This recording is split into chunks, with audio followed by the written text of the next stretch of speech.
Bloomberg Audio Studios. Podcasts, radio, news. Good morning, I'm Nathan Hager. And I'm John Tucker. Here are the stories we're following today. John, we begin with a conversation with Donald Trump. The former president sat down with Bloomberg News editor-in-chief John Micklethwait at the Economic Club of Chicago, giving a spirited defense of his economic policy focused heavily on tariffs. To me, the most beautiful word in the dictionary is tariff, and it's my favorite word. It needs a public relations firm to help it, but to me, it's the most beautiful word. And Donald Trump argued that obnoxious tariffs, in his words, would force companies to bring manufacturing to the U.S. to avoid levies, and he dismissed the idea they would disrupt supply chains or squeeze small business. Well, the former president also discussed the Fed and sidestepped a question about whether he tried to remove Jay Powell as chairman, but he mocked the job of running the Fed. I think it's the greatest job in government. You show up to the office once a month and you say, let's see, flip a coin.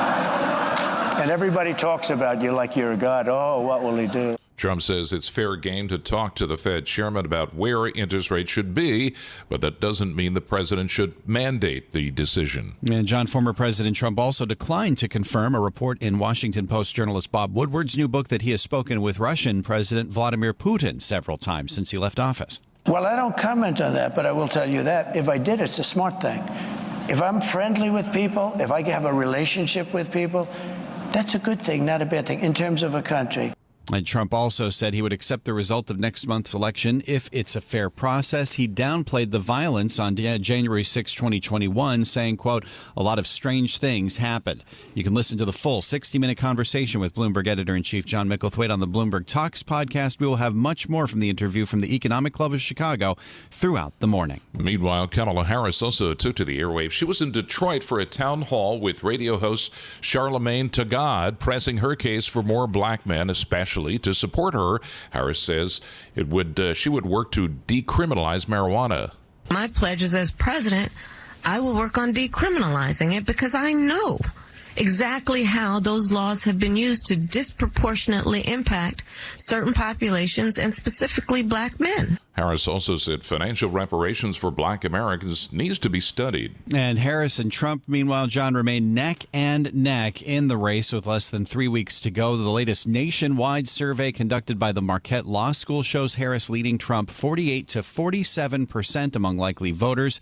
That 1-point difference is within the poll's 4.7% margin of error. While Harris may be leading in political donations, Trump has picked up some big-name support. Elon Musk poured $75 billion into the Super Political Action Committee he created earlier this year. Billionaire Miriam Adelson poured $95 million into her super PAC supporting Trump. Venture capitalist Mark Andreessen and Ben Horowitz each donated $2.5 million to a pro-Donald Trump Super Political Action Committee. This according to the latest filings with the Federal Election Commission. Now let's turn to the latest from the Middle East. The Biden administration is warning Israel it must improve aid to Gaza. We get more from Bloomberg Middle East anchor Jumana Bersetchi.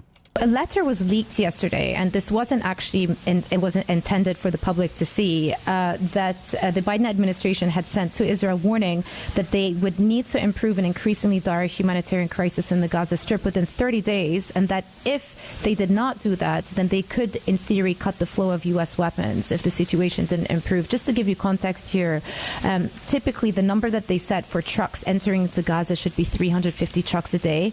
In September, it was the lowest number of trucks recorded for this year. Bloomberg's Jumana Bersetchi says less than 100 trucks per day have been entering Gaza. And turning to the markets, big banks earnings wrap up this morning with Morgan Stanley reporting before the open. Allison Williams covers the banks for Bloomberg Intelligence. For Morgan Stanley, we expect to see a top line boosted by the very robust markets that we've seen in the past few months, similar to what we've seen at the other large U.S. banks. Strength in equities trading especially plays to Morgan Stanley's business model, as they are more skewed toward that business versus fixed income trading. Fee growth will also be a highlight. Finally, for Morgan Stanley, the key thing we'll be focusing on is the trend in their wealth flows. This is a key gauge of business health and the better markets may have helped stoke some interest from clients. Bloomberg Intelligence's Allison Williams says to look for those Morgan Stanley earnings around 7:30 Wall Street time. Well, we're also looking, John, at chip stocks this morning after a combined $420 billion in market value was erased from that sector. A slower outlook from key equipment supplier ASML Holdings sparked a global rout. The warning from the Netherlands-based company put an abrupt end to the recent tech rally. NVIDIA sank nearly 5% yesterday after hitting a record close earlier this week. ASML shares tumbled the most since 1998 in Europe after the manufacturer of the world's most advanced chip-making machines cut its outlook on sluggishness in areas beyond AI. This morning, shares of NVIDIA are higher by about 0.6%. And Nathan, we're also seeing LVMH shares under pressure. They're down more than 5%. Shares of the fashion retailer, whose brands include Louis Vuitton and Christian Dior, fell for the first time since the pandemic. And sticking in Europe, John, UK inflation has slipped below the Bank of England's 2% target for the first time in 3.5 years, a fall that sets the stage for a second interest rate cut from the BOE next month. Consumer prices rose 1.7% in September compared to a year prior. And it's now 5:07 on Wall Street. Time for a look at some of the other stories making news in New York and around the world. And for that, we're joined by Bloomberg's Michael Barr. Michael, good morning. Good morning, John. An Atlanta judge has blocked a last-minute move by the Georgia State Election Board to require a hand count of ballots across local precincts statewide in the November presidential race. Last night, Fulton County Superior Court Judge Robert McBurney sided with challengers who argued the Republican majority election board risks introducing confusion and delays into the process by adopting the hand count rule so close to Election Day. In his ruling, Judge McBurney wrote, "It was too much too late." One person has died in the multi-state listeria outbreak linked to deli meats. According to the CDC, it brings the total to at least 10 deaths. The U.S. Department of Agriculture's Inspector General is launching an internal investigation into the agency's handling of the deadly Boar's Head outbreak. Senator Richard Blumenthal of Connecticut. We need a food safety agency, not just a part of the FDA, that will guarantee the supply chain, the manufacture, the shipping, and everything associated with food, because there are literally thousands of contaminated products on the market every year, and they can cause sickness and even death. A total of 59 people have been infected and hospitalized across 19 states so far. The cleanup and recovery efforts continue in parts of Florida that were hit hard by Hurricane Milton. Governor Ron DeSantis in Zephyr Hills said power is being restored quickly. We've now had over 4 million accounts restored to power since Hurricane Milton came. That is the fastest that's ever been done for that many accounts. At least 23 people have died from the storm in Florida. Former Clark County Public Administrator Robert Tullis, who was found guilty of murdering Las Vegas Review-Journal investigative reporter Jeff German, is set to be sentenced today. The jury already sentenced Tullis to lifetime in prison. However, the judge could lessen the sentence. Global news 24 hours a day and whenever you want it with Bloomberg News Now. I'm Michael Barr, and this is Bloomberg. John. Michael, thank you. And that brings us to 5:09 on Wall Street. Time down for the Bloomberg Sports Update, brought to you by Tri-State Audi. After that, here's John Stashower. All right, John, the Yankees halfway towards winning the ALCS. It'll be the first time since 2009, just the second since 2001. At the stadium, they got RBI doubles from Alex Verdugo, second inning, Anthony Rizzo in the sixth, and then in the seventh. Something that usually happens often, but lately has not. Judge, it's a high fly to center. Back goes Thomas on the track near the wall. She's gone!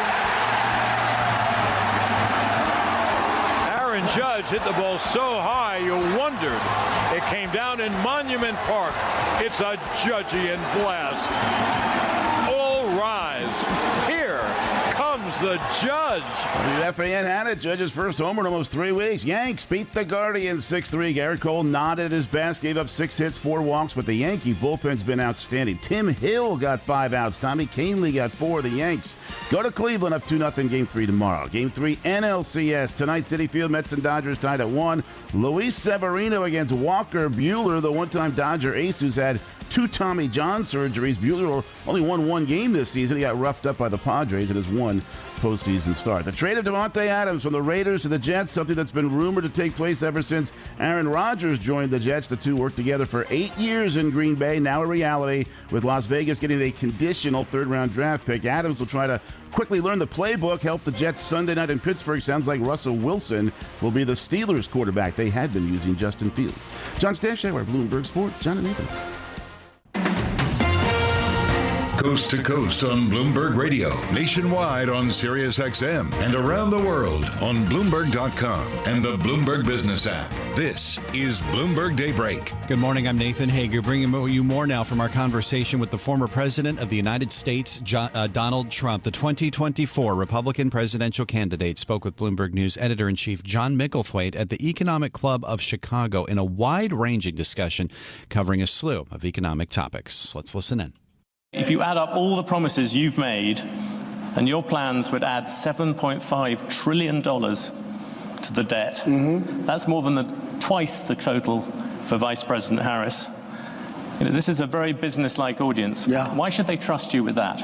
Because we're about growth. She's got no growth whatsoever, and we're all about growth. We're going to bring companies back to our country. You look at even today, as I was driving over, I see these empty, old, beautiful, like steel mills and factories that are empty and falling down.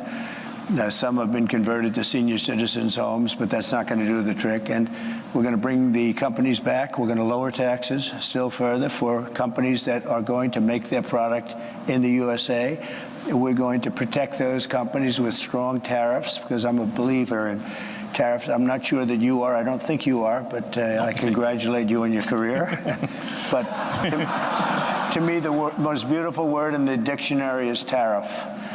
And it's my favorite word. It needs a public relations firm to help it, but to me, it's the most beautiful word in the dictionary. Tariffs, do you think that will bring in the revenues? To use another bipartisan group, Pearson Institute, they say they only bring in $200 billion. That is that's barely the cost of 2 of your promises. Yeah, but that's like, for what company are you talking about, okay? Look, I've brought in with tariffs, and I was just getting started. Then COVID came, and we had because I tell you what, I did a very good job in COVID. Nobody knew what the hell it was. I call it the China virus because I like being a little more accurate. But when that came, but we got hundreds of billions of dollars just from China alone, and I hadn't even started yet. But tariffs are two things, if you look at it. Number one is for protection of the companies that we have here and the new companies that will move in, because we're going to have thousands of companies coming into this country. We're going to grow it like it's never grown before. The markets are looking at the fact you are making all these promises. Latest one was car loans. You're flooding the thing with giving giveaways. But we're going to grow. I was actually quite kind to you. I used $7 trillion. The upper estimate is $15 trillion. People like the Wall Street Journal, who's hardly a communist organization, yeah, but you don't know. They have criticized you on this as well. You are running up enormous debt. What does the Wall Street Journal know? I'm meeting with them tomorrow. What does the Wall Street Journal know? They've been wrong about everything. So have you, by the way. You've been wrong about You're trying to turn this. You've been wrong. No, you're trying to turn this into debate. There are business people. But you're wrong. You've been wrong. You've been wrong all your life on this stuff. You've been wrong. Let me tell you about currency. You're going to jump in a lot of different subjects. Whilst you're sticking to the subject very closely. Let's stick to reserve currency. That's where you start, right? You'll go to third world status in this country because you take a look at the way things are running. If a country tells me, sir, we like you very much, but we're going to no longer adhere to being in the reserve currency. We're not going to salute the dollar anymore. I'll say that's okay. And you're going to pay a 100% tariff on everything you sell into the United States. And we love your product. I hope you sell a lot of it into the United States, but you're going to pay 100% tariff. He will then follow it up by saying, sir, it would be an honor to stay with the reserve currency. You say you don't want interest rates to go higher. You've gone backwards and forwards about whether you want to keep Jerome Powell as chair of the Federal Reserve. His term as chair runs on to May 2026. Would you seek to remove or demote him? I think it's the greatest job in government. You show up to the office once a month and you say, let's see, flip a coin. And everybody talks about you like you're a god. Oh, what will he do? I mean, before, the guy used to walk into my office, he was like begging. Oh, he was fine. But you did talk you talked about removing him once. I did, because he was keeping the rates too high. Yeah. And I was right. And you would do that again? I was threatening to terminate him. There was a question as to whether or not you could. And there was an article in the New York Times, 2 half pages. One page said I can do it by lawyers. 1 half page said I couldn't. And that was enough for him. And he dropped the hell out of the rates. He dropped them too much. He went so, he dropped them actually too much. I think that if you're a very good president with good sense, you should be able to at least talk to him. I don't say make the decision at all, but I mean, I've been a very successful businessman. I've done really good, much better. Now people are understanding how good I've done because they're seeing it much better than the fake news wants to give me credit for. Just on the issue of whether you would replace I think I have the right to say, as a very good businessman and somebody that's used a lot of sense, I think I have the right to say that, you know, I think I'm better than he would be. I think I'm better than most people would be in that position. I think I have the right to say I think you should go up or down a little bit. This is Bloomberg Daybreak, your morning podcast on the stories making news from Wall Street to Washington and beyond. Look for us on your podcast feed by 6 a.m. Eastern each morning on Apple, Spotify, or anywhere else you listen. You can also listen live each morning starting at 5 a.m. Wall Street time on Bloomberg 1130 in New York, Bloomberg 99.1 in Washington, Bloomberg 92.9 in Boston, and nationwide at Sirius XM Channel 121. Plus, listen coast to coast on the Bloomberg Business app, now with Apple CarPlay and Android Auto interfaces. And don't forget to subscribe to Bloomberg News Now. It's the latest news whenever you want it in 5 minutes or less. Search Bloomberg News Now on your favorite podcast platform to stay informed all day long. I'm John Tucker. And I'm Nathan Hager. Join us again tomorrow morning for all the news you need to start your day right here on Bloomberg Daybreak.